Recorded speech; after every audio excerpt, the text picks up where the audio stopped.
Boa noite, no ar mais uma edição do programa Arcanos Celestes, uma série inédita na televisão brasileira que visa divulgar a obra do cientista, filósofo e teólogo sueco Emanuel Swedenborg, revelador das doutrinas celestes.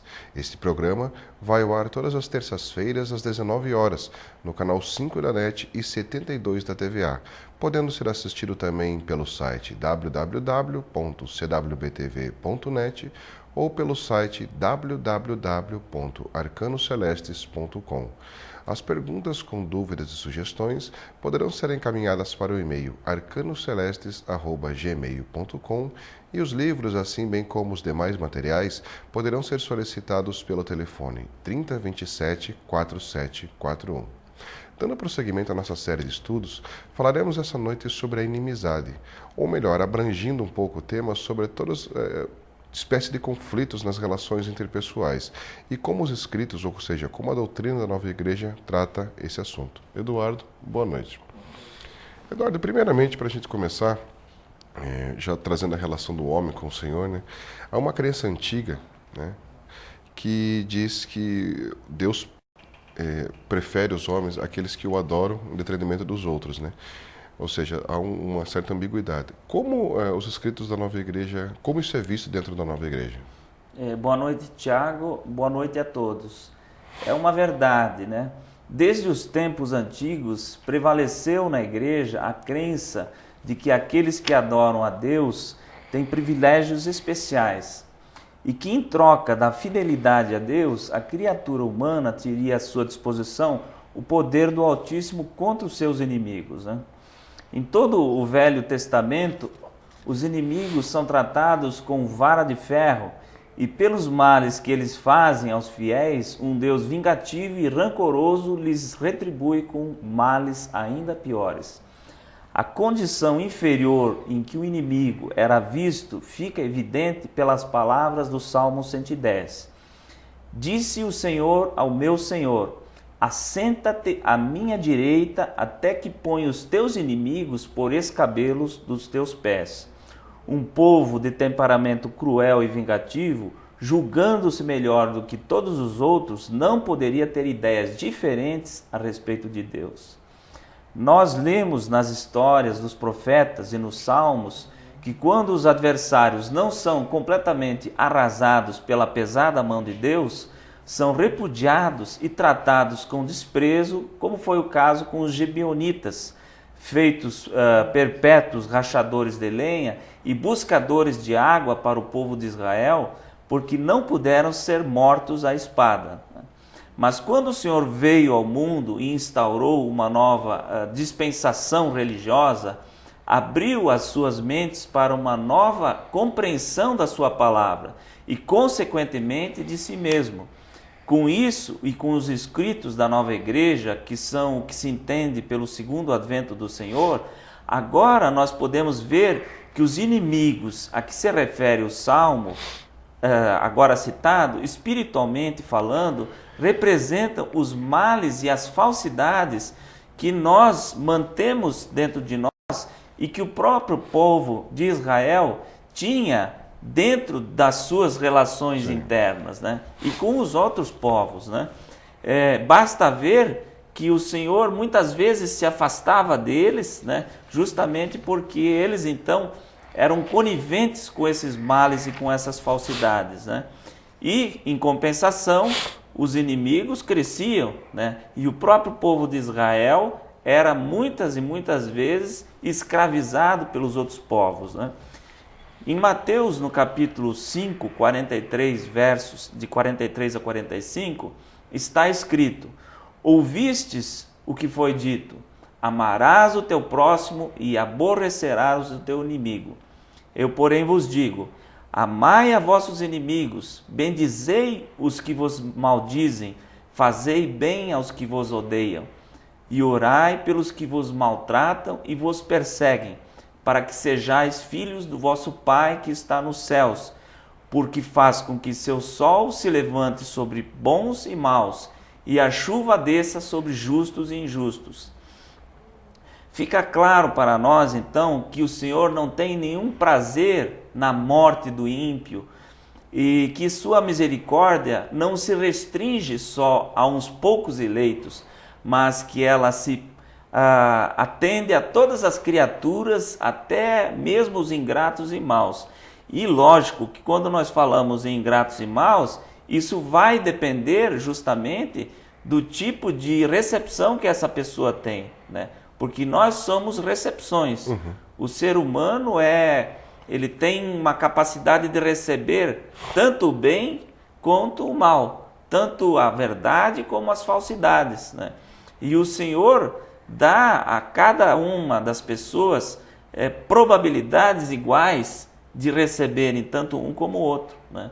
Então, nós temos que saber que ele não privilegia ninguém, né? E que esse entendimento errado que a igreja teve há tanto tempo e ainda tem até hoje, e que a nova igreja procura esclarecer, é justamente de que essa interpretação que ela dava era simplesmente do entendimento literal da letra externa, né?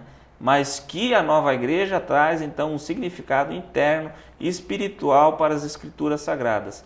E essa é a nossa mensagem para a sociedade de hoje. E eu acho que isso, de certa forma, aclara um pouco a questão do Velho Testamento, que é tido por muitos como um livro, por vezes, cruel e sangrento, um livro onde você tem um Deus punitivo, um Deus vingativo, né? Exatamente. E os escritos trazem essa luz sobre esse, entre outros temas, que são de vital importância. Bem, outra questão, Eduardo, que eu eu tenho certeza que é de importantíssima relevância, é o seguinte: o senhor, aqui, quando esteve conosco, aprofundou a aplicação da lei judaica. Como isso se refletiu na vida dos primeiros cristãos, os cristãos da primeira época? Perfeito. As crenças antigas, pervertidas pela ambição e pela ignorância humanas, tinham de ser reformuladas para que essa nova revelação, a lei que ia vigorar para a igreja cristã, não podia ser a da retaliação, a letra fria e da antiguidade, né? Mas a da caridade para com o próximo. Lei que previa o perdão, a misericórdia e o esquecimento do mal, ao invés da vingança, né? Essa foi a grande mensagem que o Senhor trouxe para nós, né? E ele mostrou que os 10 mandamentos deviam ser cumpridos não apenas nos atos, na conduta, né? Mas também na intenção ou na mente da pessoa, né? Se a um judeu, por exemplo, não era lícito cometer adultério, ao cristão não seria lícito sequer olhar para uma mulher com o desejo de adulterar, né? Se ao judeu não era lícito matar, ao cristão não era lícito sequer ter tal intenção e mesmo ainda se encolerizar contra o próximo, né? Ou seja, houve uma grande mudança de parâmetros, né? Que ao povo judeu foi escrito uma lei mais severa, mais, digamos assim, dura, rude, porque era um povo duro, rude, né? Um povo que precisava ser governado com mão de ferro mesmo, né? E tanto os judeus como também os outros povos, né? Mas aos judeus foi dado o privilégio. Isso sim eles tinham, né? E cumpriram muito bem, porque era um povo que, digamos, preservava muito as suas tradições, né? Então eles foram privilegiados no sentido de manter a palavra do Senhor intacta, né? Transmitindo através das gerações sem alterar uma palavra sequer, né? Tanto é que os maçoretas eram uma, digamos assim, uma casta do povo judaico que tinha essa habilidade e esse zelo, né? Digamos assim, para preservar as escrituras, né? E eles tinham prerrogativas que lhes eram dadas, né?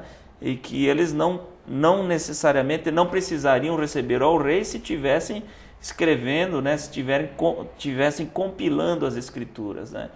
E se acaso fosse errado uma, duas ou três palavras, né? esse pergaminho, no caso, era inutilizado ou então doado para uma escola que não teria essa função específica de conservar, né, os escritos, né, do Velho Testamento. Então isso cumpria uma fidelidade muito grande às Escrituras Sagradas, né? Então é dito assim, né, que não matarás, e quem matar estará sujeito ao julgamento, né? Eu, porém, vos digo que quem quer que se encolorizar contra seu irmão, temerariamente estará sujeito à jena de fogo. Isso está em Mateus, no capítulo 5, 21 a 22, né? E a causa disso tudo é que essa intenção, né, que pertence também à vontade e, portanto, em si ao ato. Ou seja, né, então o Senhor, ele prescreveu ele aprofundou as leis judaicas antigas, né, e ele deu um novo sentido, né, uma nova visão. Ele, digamos assim, tornou aquilo que eram leis mais externas para um povo mais externo, né, e ele tornou todas essas leis espirituais para um povo que deveria se tornar mais espiritual, que é o povo cristão, né? E que, logicamente, naquele período, né, naquela época, mesmo os apóstolos tiveram dificuldades, né, em assimilar essas leis, né, mas que depois elas pouco a pouco foram sendo transmitidas para os demais povos, né, e hoje elas permanecem vivas, né, e a nova igreja traz uma outra interpretação ainda mais sutil, né, e mais completa, né, através dos escritos de Emanuel Swedenborg, né, que para nós da nova igreja é considerado o segundo advento do Senhor. E fazendo um adendo, né, no último, acho que a última série de programas que nós apresentamos, nós falamos sobre os 10 mandamentos. Ou seja, como aparentemente 10 pequenas sentenças, 10 pequenas regras de conduta. Exatamente. E nós trouxemos que elas abrangem realmente todos os aspectos da vida. E isso de fato acontece, levado em conta o sentido espiritual. Não são regras específicas de uma religião, de um povo, são regras trazidas pelo Senhor mesmo, né? Como você falou, de uma maneira abrangente e totalmente específica para cada um e para todos, né? Exatamente. Eduardo, já que você falou agora uma pergunta talvez até um pouco capciosa. E é possível viver sem inimigos ou sem inimizade? Praticamente nós poderíamos dizer que isso é impossível, né? Digamos que se nós fôssemos colocar essa questão da inimizade, ela é praticamente uma condição da humanidade, né? Nós não temos como fugir a essa problemática humana, porque é justamente esse atrito de relacionamentos que leva o homem a buscar a verdade, a compreender o que é o real desenvolvimento espiritual, né? Nós poderíamos dizer que a ideia que se tem hoje do cristianismo é ainda uma ideia muito piegas, muito ainda fora da realidade, né? Porque a ideia que se tem é que o cristão é um ser perfeito, né? Ou é um ser que tem que ser totalmente, digamos assim, totalmente bondade, né? E que a ele não é dada a condição humana de errar, né? E que ele pode ser espoliado, ele pode ser, digamos assim, subjugado pelos demais, né? E sem ter nenhuma reação, né? E isso se dá através da interpretação errada da questão que o senhor falou, né, sobre aquele que te bater numa face, oferece a outra face para que seja afetada também, né? Ou seja, então esse tipo de relacionamento que traz o conflito, que traz a inimizade, infelizmente ele não é possível, né? Porque nós vivemos como cristãos, temos que viver e cumprir nossos usos em vários aspectos da sociedade, né? E não podemos deixar de ter contato com as demais, as diversos tipos de pessoas que existem na sociedade, né? E, como todas as religiões, nós também teremos contato com pessoas que muitas vezes são maldosas, são insidiosas, são pessoas que muitas vezes têm uma malícia que elas desenvolveram e que nós teremos que conviver com isso, né? Então, a necessidade de nós termos essa convivência, ela traz justamente, ela nos remete àquela pergunta anterior, né? Em que, em outras palavras, né, odiar é a mesma coisa que matar, espiritualmente considerando, né? Já que quem odeia tem dentro do seu ódio o crime do assassinato em potencial e seria capaz de matar se o pudesse, isto é, se não tivesse receio das consequências negativas em sua vida social, né? Portanto, a advertência feita para os cristãos é muito séria, né?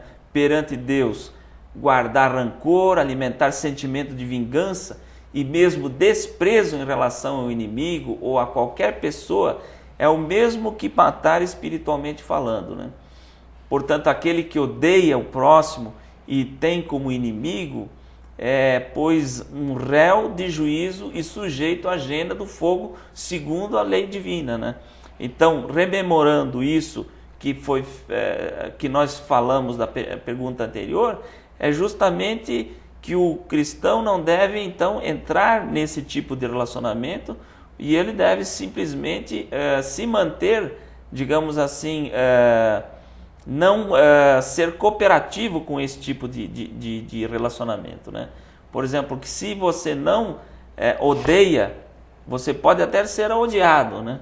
Mas se você não odeia, você se mantém praticamente imune a esse ódio, né? Então, o desejo que o cristão deve ter, né, e a orientação que é passada a ele é que justamente ele se mantenha num nível que seja separado a esse que nós vemos, que nós estamos conversando, né? Devido à própria condição humana do mundo, então praticamente impossível que nós tenhamos inimizades, né? E à primeira vista, a ideia de termos que assumir isso, né, é justamente uma coisa que nos leva a ter uma ideia de que isso não é cristão, né? Mas que, na verdade, nós temos que assumir que mesmo no cristianismo há inimizades, né? E mesmo nas outras religiões, né, não tem como nós vivermos num mundo que não seja um mundo que tenha relações conflituosas, né? E isso nós vemos hoje nas sociedades inteiras, né? Muitas vezes povos inteiros que odeiam os seus semelhantes, né? Como nós vemos, por exemplo, na Palestina, né? Judeus odeiam palestinos, palestinos fazem o mesmo, né? E fica sempre nessa problemática, né? Então nós temos que saber que existe essa, digamos, essa realidade, né? Que nós não podemos fugir dela, né? Mas que nós temos que ter uma compreensão acima, nos elevarmos acima desse ódio, dessa vaidade, desse sentimento de exclusivista, né? De querermos ser melhores do que os outros, né? E sabendo que não é possível nós vivermos sem a condição da inimizade, né? Agora devemos saber como contorná-la, como, digamos, tratar esse mal que afeta a todos da humanidade, né? Uhum. E é por isso também, Eduardo, lembrando um velho preceito cristão, que o Senhor disse vigiai e orai. Tem um porquê o sentido não orar e vigiar, ou seja, primeiro vigiar seus pensamentos, suas ações, exatamente, verificar diariamente, se possível, como estão os seus sentimentos em relação aos demais, para então você entrar em contato com o divino. É verdade. O que acontece com você falou essa turbulência, esse de conflitos que nós vivemos e vivemos diariamente no trabalho, família, enfim, em todos os setores da vida, é impossível que não haja, né? É verdade. Agora, e o cristão é muito cobrado por isso. Aliás, qualquer um é muito cobrado por isso. Se você erra, você está vendo? Fulano faz parte de tal igreja, tal ordem. E eu sei que isso é um problema sério. Mas os escritos estão aí mais uma vez, para nos ajudar a ter uma compreensão melhor do que seria o conflito e a relação interpessoal. E, Eduardo, já que não é possível, né, como nós acabamos de deduzir, viver sem inimigos ou sem inimizade, como nós podemos fazer, segundo a luz dos Escritos, para não sermos vítimas desse ódio gerado pela inimizade? Essa é uma pergunta bastante pertinente, né? Porque o que faz com que alguém seja inimigo de outro alguém é justamente a presença do ódio ou do desprezo no coração. Por isso, não nos é lícito, como cristãos, nutrir esse ódio e essa vingança, né? E o desprezo por pessoa alguma, ainda que essa pessoa nutra esses sentimentos em relação a nós. Pelos nossos atos, nós devemos demonstrar a ela que não lhe desejamos aquilo de ruim que ela nos deseja, né? E isso não para sermos bonzinhos ou assim superiores a essa pessoa, né? Tida por nós como má, pois nós também somos maus interiormente, né? Mas fazemos isso porque um dia adotamos em nossa consciência, né, a lei espiritual da caridade, cuja primeira coisa é não fazer o mal. E estamos procurando agir em conformidade com essa lei para sermos salvos pela misericórdia divina, né? Então esse é o propósito que o cristão verdadeiro deve ter, né? Mas as inimizades muitas vezes também se fazem gratuitamente, sem que tenhamos contribuído para isso, né? Seja porque nossa conduta, mesmo sendo correta, não agrada a alguém, seja porque uma verdade que dizemos sem a intenção de condenar atinja essa pessoa, ou por uma simples antipatia, às vezes gerada pelo que nós podemos chamar de transferência, ou seja, quando uma pessoa transfere a nós o ódio ou o desprezo que nutria por alguém, por outra pessoa, mas que calhou de se parecer conosco, né? Nesses casos, as pessoas são de fato inimigas para conosco, né? Mas nós não devemos contribuir para a inimizade, né? Não seremos da nossa parte inimigos para com elas, né? Então, esse deve ser o nosso entendimento, né? Pois o Senhor nos diz que devemos amar os nossos inimigos, né? E amar nessa situação não quer dizer que devamos abraçá-los fraternalmente, forçando uma convivência com eles, pois isso seria no mínimo instituir a hipocrisia, né? Amar os inimigos é essencialmente querer o bem deles. Por exemplo, né? No caso de um criminoso, querer o bem dele é querer que ele seja julgado e cumpra a pena para sua correção e para sua disciplina. No caso de uma pessoa que se tornou nossa inimiga, pelo fato de lhe termos dito a verdade, querer o bem dessa pessoa não é voltarmos atrás e nos retratarmos da verdade que nós dissemos a ela, né? Absolutamente. Mas fazê-la compreender que a verdade não é para condenar, mas para livrar da condenação do mal. É preciso que a pessoa sinta que quando reprovamos os atos e as palavras dela, não estamos reprovando a própria pessoa, nem lhe desejando mal, mas reprovando os seus atos, né? E a nossa atitude correta quanto às inimizades é então orar a Deus e banir do coração o ódio e a vingança. Isto é, deixar de fazer o mal em primeiro lugar e em seguida, se houver a ocasião, prestar bons usos a essa pessoa, se isto depender de nós, né? Essa atitude vai fazer uma diferença muito grande na outra vida, porque na eternidade não só os amigos, mas também os inimigos se encontram e se relembram os velhos sentimentos, né? Nessa outra vida, todos esses sentimentos, esses ódios, essas vaidades, eles se manifestam francamente, né? E o que tiverem cultivado aqui em nosso coração, em relação ao que quer que seja, lá vai aparecer abertamente em nossos atos, né? Então, nós temos que ter essa consciência, saber que nessa vida, tudo que nós plantarmos aqui, lá nós vamos colher, né? Eu acho que dentro do nosso tempo conseguimos de forma sucinta trazer pelo menos um planeamento sobre o tema da inimizade e das relações.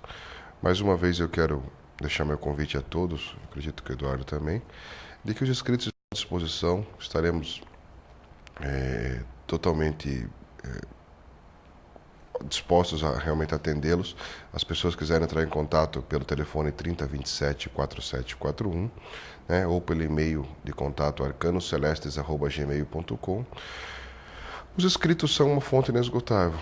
Para nós é até estranho falar porque nós vivemos dessa maneira, mas eles estão aí à disposição de todos e nos colocamos mais uma vez totalmente ao seu dispor. Eduardo, palavras finais, por gentileza? Então, muito obrigado mais uma vez ao Tiago, obrigado à equipe de produção da CWB TV, né? E nos despedimos também das pessoas que nos assistem, né? Que são o real objetivo de nós estarmos aqui, né? E até a próxima terça-feira, com a graça de nosso Senhor Jesus Cristo. Amém.